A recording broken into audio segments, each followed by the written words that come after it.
Hey guys, it is Brado here, and welcome to episode 43 of our Liverpool Career Mode series. This episode has no gameplay in it whatsoever, so if you're into the gameplay of this series, feel free to totally pass on this one, because this episode is solely focusing on our team and the off-season. I'm not going to be making any moves in this episode, but this is really just going over our goals for next year, potential formations going into the next season, and also the transfer market, what we can do with the players that we have, and potential players that we can bring in. So let's start off right away with looking at our objectives for next season. So the good part is that we did not get fired from our job. They're pretty overall lenient with our results. They're happy that we won the cup, the FA Cup. But besides from that, they're saying, it's tough to do all these things. It's okay, we understand. We hope to see you do better next time. And I'm not sure if they're going to really come down on me hard next time if I do not do these things, but our goals for next year are pretty much the same thing, the treble once again, which are very lofty goals, but hopefully this time around we'll be able to do a little bit better than we did last time. Now, one of the interesting things we just want to take a quick look at here is that our club competitions, I'm not sure if we actually made the Champions Cup, because we finished in the 4th spot, and I'm just going to take, I guess they're to be determined right now, and there's the playoff rounds. We'll just take a quick look here.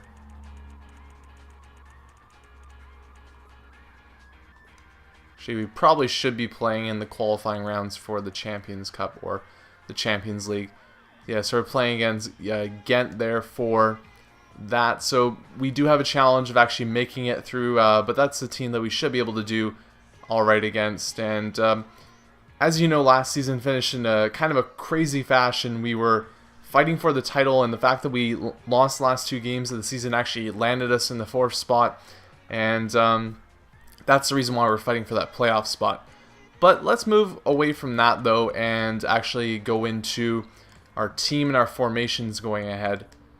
Now, just to start off with, I'll show you guys a couple of our players are at the World Championships right now, and I'm not going to spoil anything because I'm playing as the Netherlands in the World Championships, and I don't want you guys to see any of that, so we're not going to delve into any of that. There will be another episode coming up just focusing on that specifically. But you can see that we got Holtby injured here, Leno, Suarez, Lewandowski, Quartez, Gerrard, and I guess that's it. Oh yeah, Allen's still injured as well. That's the situation going on there. But you might see my formation has changed a little bit, and I'm not sure if I'm going to go with this, but I've been really kind of tinkering around with the team, and I think this is what I might go with. Now, this is definitely something I'm going to use in the friendlies that we're going to play, and I'm going to see if I like it or not. It's kind of similar to what I've used before, but taking away the wingers and just having only one midfielder and then having a right mid and a left mid instead. So essentially taking those wingers, moving them back, and then moving, I guess, 2 players forward to sit more in a attacking mid and center field rolled. And it's a little bit of a quirky system that you can change the positioning on people. So in this way, I can have Suarez as a center fielder, the position that he's preferred to play in. He's not sitting right behind Lewandowski, but we also have Merkel or Holtby or anybody else that we really want to use in that position playing in that role. And the reason why I like this is because I like using the wings, but I feel that I want to have, especially because I take the long shots, you guys know that very well. I feel like I want to create more of a passing play system that builds from within and is able to get those nice shots, because we have great players, and I'm talking about from the middle. I saw points last season where Lewandowski was able to hit some nice goals in, but really that wasn't as successful as I wished at a lot of points. And I feel like, using wingers that have pace to beat the defense and just try and throw it into the box is something that you can do in a really desperate situation, but I don't like relying on it as a sole means for attack. So with that said, I want to try this. I'm not saying this is 100%, but this is kind of what I'm thinking of going with. And with that said too, we really don't have to switch that much, because you can see that a lot of our players are actually very agile in their positioning. Shelby can't technically play there, but we can have him playing in the center mid role. A lot of center or defensive mids can play in the center mid role as well. And we have guys like Holtby and Bender there who can also play right mid, left mid. Same thing with Merkel. A lots of very agile players that can mix it up too. I think Alaba can also step up there. You can see Alaba can play the left mid. So we have a lot of guys that can really kind of play in different roles. So I really am not worried about that. And I think that this is just something that I can play around with a bit. It doesn't have to be exact. But I thought about having 3 center mids and then or 2 center mids and 1 defensive mid, really kind of scrunching them together. I like having those guys a little bit farther out because it creates a bit of a similar, not exactly to the Wigan style, but kind of that pyramid aspect where it feels like the defense is well protected and there is protection on the wings. I don't want to make this team weak on the wings, have these players free roaming on the sides and coming into our defense.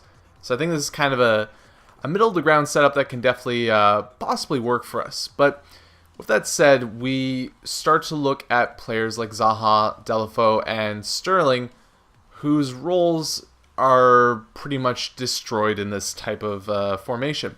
Now, that doesn't mean we have to get rid of them, but Deulofeu's never really gotten a lot of love, except for at the very beginning when someone recommended us bring him in.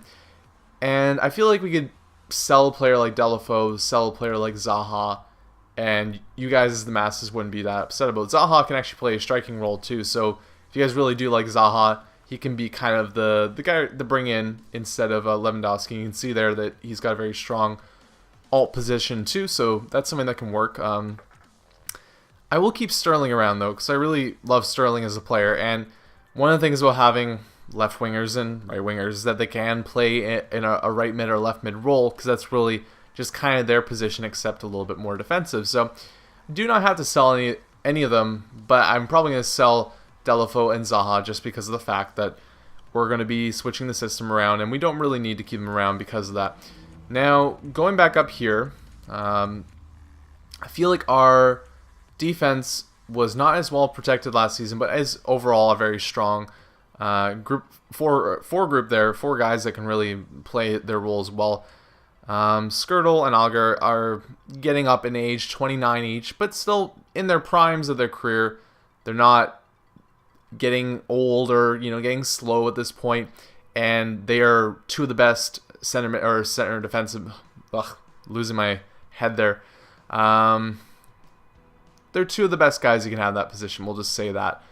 My mind's having a little bit of brain cramp there, but moving on from that, Alaba is someone that I've heard a couple people say, I don't want to see Alaba around. I actually prefer Alaba a lot. I really like him as a player, and he's one of my most intriguing players to me. That's why I brought him in at the early parts of this series. So I'd like to keep him around. If there was really like this exodus of wanting to get rid of him, then we could. But the reason why I like him a lot is because you can see that he can play the left back role, but I feel like with this positioning of having a left mid and that defensive mid role too, that I can switch from center mid to defensive mid, that he can really move around.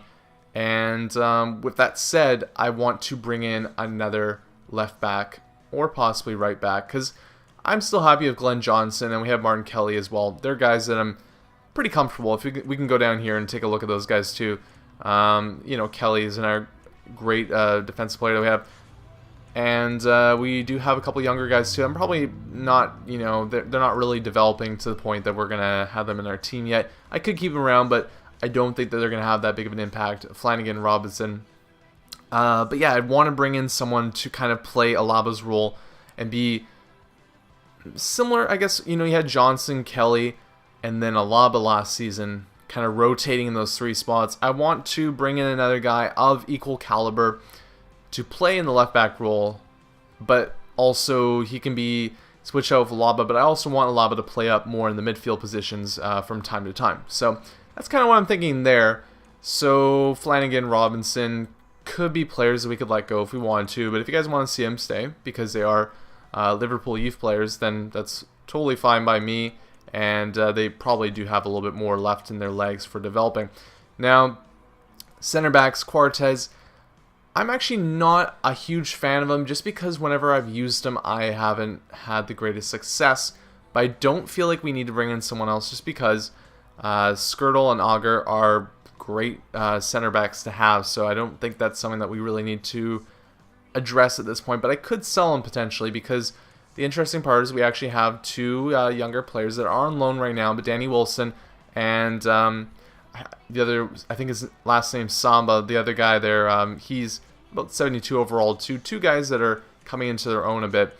So players that we could definitely use in that position, and I'm not sure. Let me know what you think on Quartes if you want to see him around, as he's a player that we could sell and just kind of give Danny Wilson a little bit more playing time there. But I'm not really going to reinforce that spot. Now, in the midfield role, it's a little bit different because it's not necessarily change I'm looking at, but we have Steven Gerrard that we're going to keep around. He's not going to leave. Don't worry about that.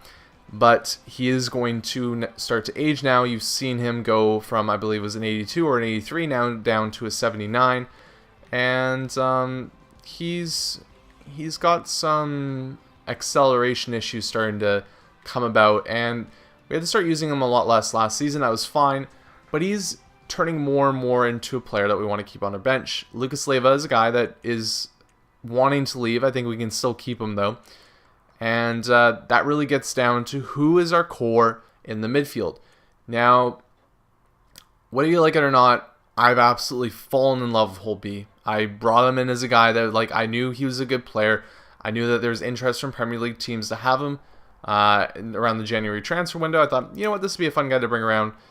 And since then, I've just really enjoyed his play. And as you guys can see, he's played amazing, too, in the past I guess 10 games or so down the stretch run. I think he has a lot of potential in this team. And as you can see, he is very agile, and where we could put him, he can be attacking mid, really score those goals, left mid, center mid, even defensive mid if we need to. So I'm not going to sell Holtby, and Holtby's really impressed me. And Shelvey I want to keep around just because he's a nice guy to have, because he can play games and he's still going to develop a bit. But he's never pushy for his playing time, so it's kind of a nice guy to have, like that middling ground. And also, I really enjoy his play in real life, so it's kind of one of those circumstances I want to see him stick around. Now, besides from that, Steven Gerrard, lock. Holtby, Shelvey, lock. Joe Allen, lock. Lucas Leiva, lock if we can keep him. And we get to the two names here that I want to talk about. That is Alexander Merkel and Lars Bender. These are two players that are probably, they're pretty much our best midfielders. But they're players that I brought in last season. They've done well, don't get me wrong. But they haven't been exactly what I wanted them to be. And what I mean by that is that Merkel actually gets a lot done. I really do enjoy his play from time to time. But I guess we spent a lot of money on him. And the thing that kind of isn't irking me, but the fact is, his value's gone up a lot, and I still don't feel like he is that top tier player. We could trade him for pretty much anyone, and what I mean by trading him is in a transfer, sell him for another player, and I think that we could do it for pretty much anyone. I was looking at players. I'm not saying these guys don't get up in a bunch if I'm saying one name or another, but you know, even a guy like Lucas, who similar to Oscar, was talk of the town this year for, you know, potential transfer to the Premier League, and a top Brazilian, top young player in the world. He's actually valued less than Merkel, and I think he has a higher overall, and I think he's going to develop better overall as well. So he, because he had a pretty good season, is highly valued right now, and we could sell him to bring in something really nice. And we could also, you're going to see how much money we actually do have this one. We have quite a bit of money to spend right now. So Merkel is on the potential selling chart, and that's totally up to you guys. If you guys want to see Merkel kept on the team, then we totally can. But if you guys are open to the idea of selling Merkel, he is our top priced asset right now. He's the most valued player on our team, believe it or not. I'll show you guys in a second. But yeah, he's got that big price tag on him, so we could definitely do that. Lars Bender, though, not the same scenario, and I'm more leaning towards keeping him. But the idea too is that if we find another, you know, midfielder player that we really want to bring in, then he's a guy that we can sell, because just to make that space. Because the other guys are guys I want to give the time. And Bender, he's a guy that's really good, but he's not going to accept anything less than first team play. And we started giving him less and less at the end of the season. And they're very versatile players, though, too. So keep that in mind. But let me know, Bender, Merkel are two guys that we could sell. Up to the front end are attacking players. Suarez, Lewandowski, they are locks. We are keeping them because, what can you say? They've had a great season last season, and we're clicking with them, so there's no reason changing what works. And we don't want to bring anybody else in that's too good, because what's the point if they're going to be playing, 80% of the games? And I want to rely on them more too, because I really switched them back and forth a lot last season. I want to do the center fielder, I want to do the striker kind of positioning so that they can play a lot more games together. I feel like that would be a lot better matchup. And if we have them set up like this, I think that they can really click next season and get lots of goals for us. So that's kind of the situation of everybody. We talked about, Delafo, Zaha potentially leaving, and then Merkel and Bender being two guys that could potentially leave. Let me know what you think of that. And those are two, I guess 4 big points that players that we could sell there. Moving down from that, though, again, Robinson, Flanagan, 2 other guys we could sell. And the more players that we sell like this, I want you to know that those are the guys that we can then replace with other young players that you guys want to see. And when we don't sell other players, I have this strict kind of policy inside my head that I don't want players sitting on the team doing nothing unless they are really youth players that don't deserve the time. I don't like having a tight squad, but I don't want great play. Everybody's asking for great players all the time, and I don't want to bring in great players that are not going to get playing time. So in order to bring in someone, we have to move someone out most of the time, and that's kind of the whole adage here. Suso, another guy too that he can continue to develop. Maybe I'll put him on loan, but he's on the outskirts. He's kind of behind Shelby for that oft first team start type of position.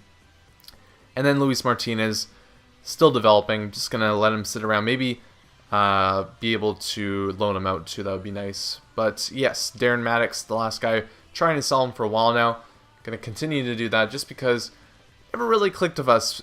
People wanted to see him brought in and just didn't turn out because he runs quite fast. Very good player if you have good control of him, but I wasn't getting that type of control. So that's that there. And that's kind of the whole formation setup there.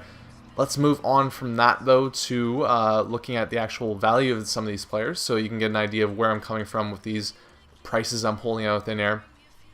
And we'll start it with the fact that we have so much money to spend, and we already have a great setup in the youth system. We don't need to do anything with that.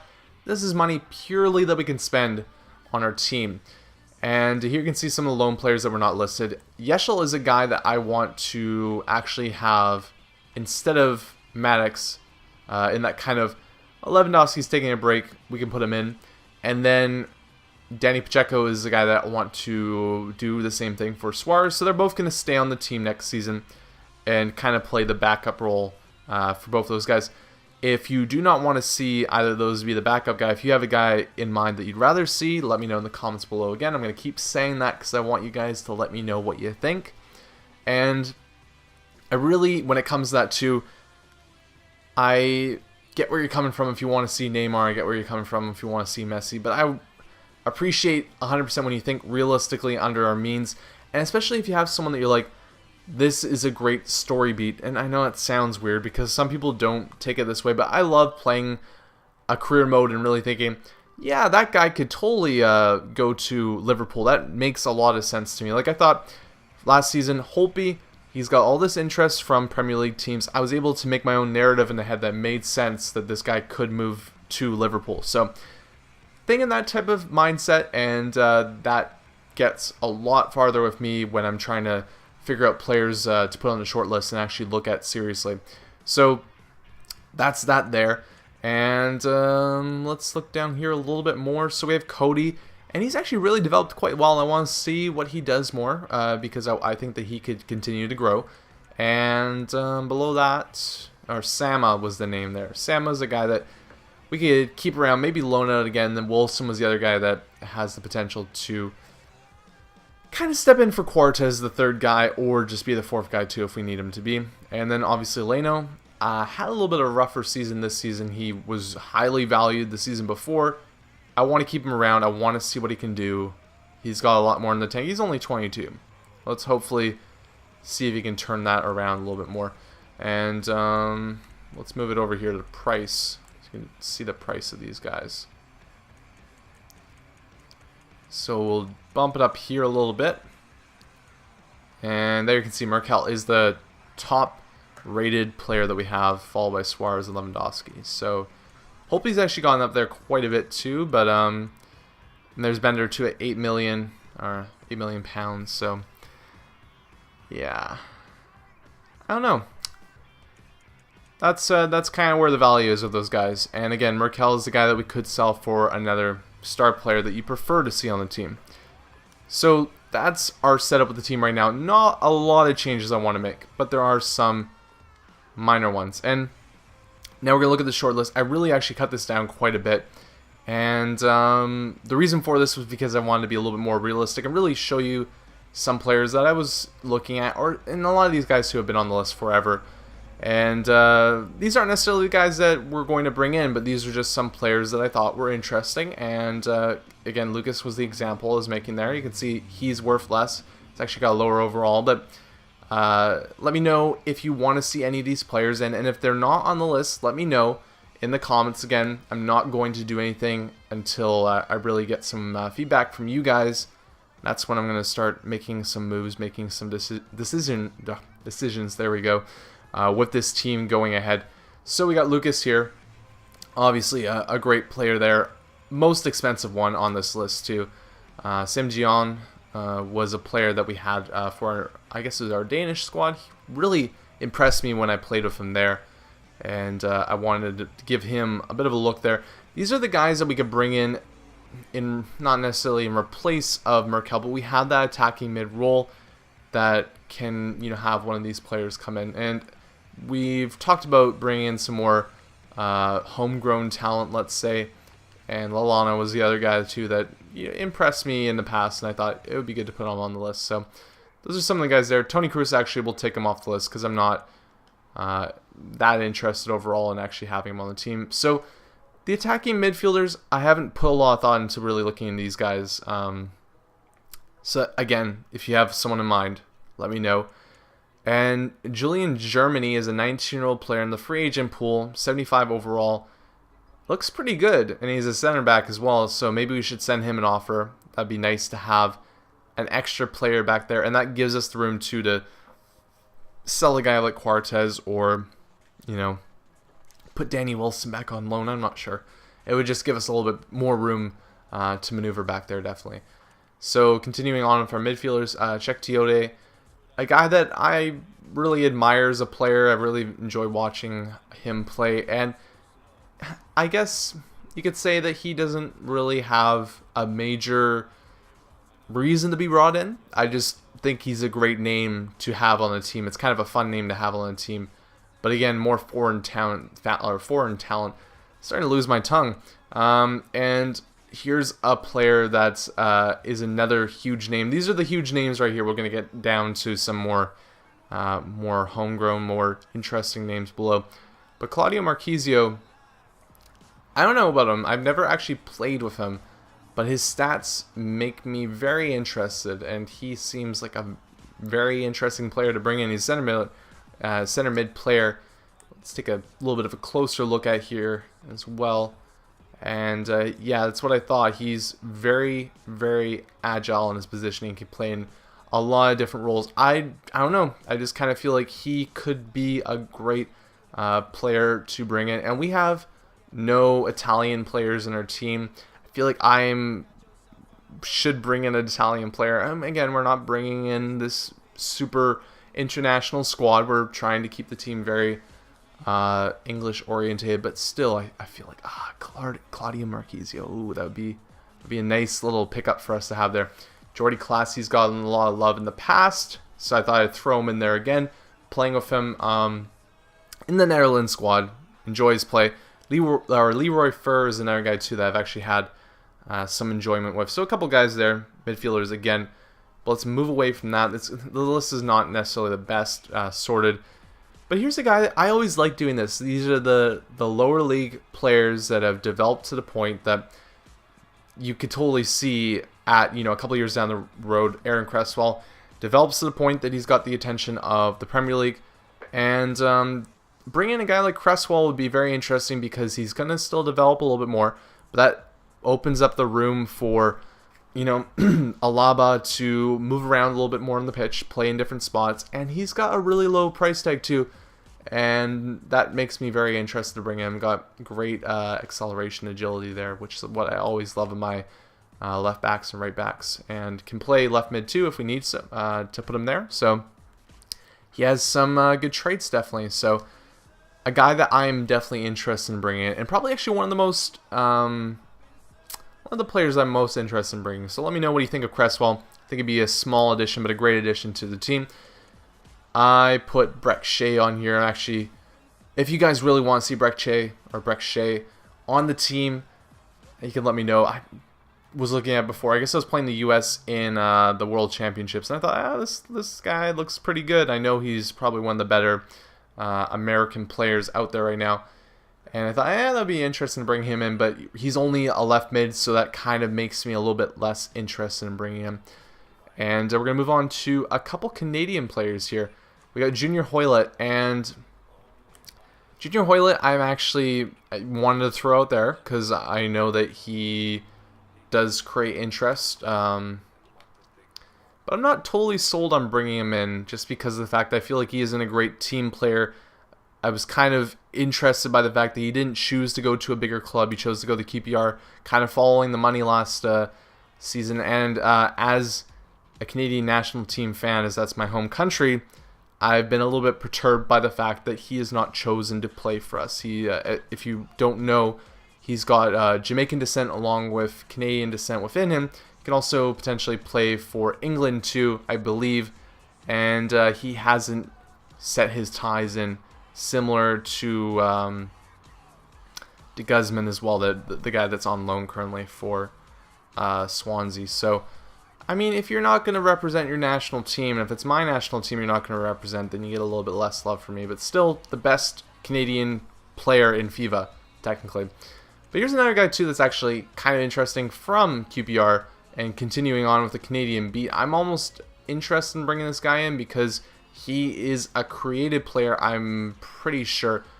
And he's got great acceleration. He's a left mid. He's a young player, too. He's only 18. So he's got a lot of developing to go ahead. He doesn't play any more positions. His work rate isn't that great. But the one fact that he does have going for him is he's Canadian. So I wouldn't mind bringing in one Canadian player that could, not necessarily play right away, but have an impact down the road. So let me know if you feel all right with that, because I'd like to maybe bring him in. Him and Cresswell will be two smaller additions because we got like 36 million pounds kicking around in our chest, so lots of money there to spend. Jesse Rodriguez is the best player on loan, so I put him on the list just to let you guys know there. Another player, acceleration and agility just through the roof, so he's got a lot of speed going for him there. I was talking about not wanting the speed on the wings, but you know what? I love the speed on the wings anyway. And Valentin Stoker is a guy that I have enjoyed watching in the past, so I put him on the list too. But again, not that big of a name, not that big of an actual player that I'm 100% on wanting to bring in. So going back to the left backs and right backs, Tom Hadley is another English player that's playing for Motherwell. I thought that might be a good guy to bring in, and I'm leaning towards more Cresswell because he's a left back instead of a right back. We could do the whole thing I was talking about with Alaba. I think that might work a bit more, but again, we could put a right back in there and just use one more, maybe even sell Johnson or Kelly. But the one thing about those two guys is that they're great players and they are cheap too. And then we got a couple more here. I'm gonna actually look back and see if there's any good left backs because I kind of dismissed it. I was thinking more having Alaba play in the left back role. I'm starting to think that, like as I said, moving up to the midfield might be a little bit more fun to have. We got Kyle Walker there too, the new Premier League champion of Tottenham, which completely surprised me when that happened. But one of the best right backs in the game, Mika Richards as well. So two British players there. I like Kyle Walker a bit more personally, but two guys that are not extremely expensive, and I kind of feel like they'd be a really good buy for us. Again, bringing one of these guys in, but my vote actually out of all these guys is for Cresswell. So that's where I stand. But let me know what you guys think regarding that.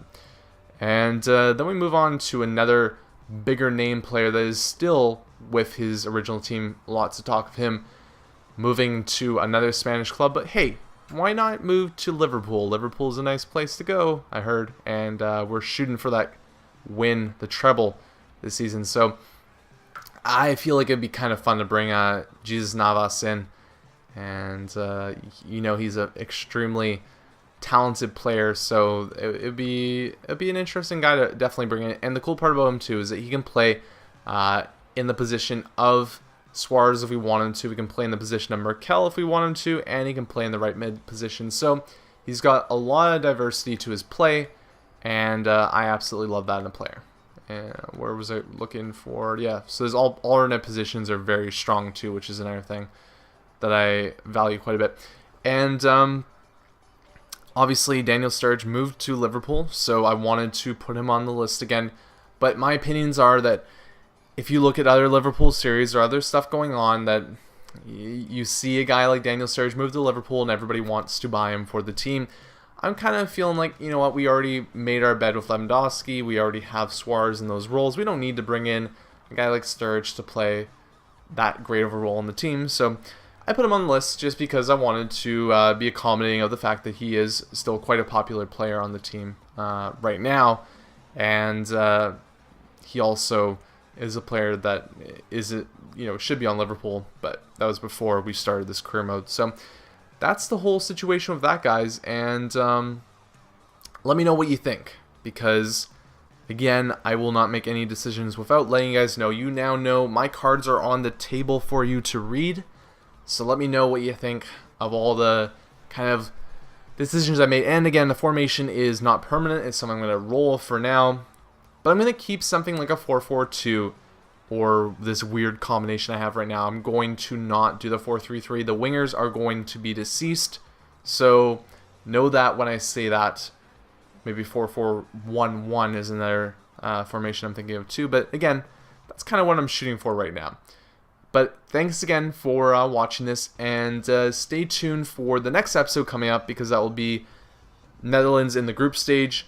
Then I guess we're going to see a bit of, I guess it'll be a bit more of the Netherlands after that, possibly. A little bit spoiler there, but that'll be mixed into with what we're doing with the Liverpool team, because we're now at the point July 1st that we can actually make transfers, and I don't want to move ahead at this point till we get some ideas on that. And lastly too, you can see probably the best part about that whole last season, Cardiff moved up to the Premier League. So who'da thunk it? Thanks guys for watching.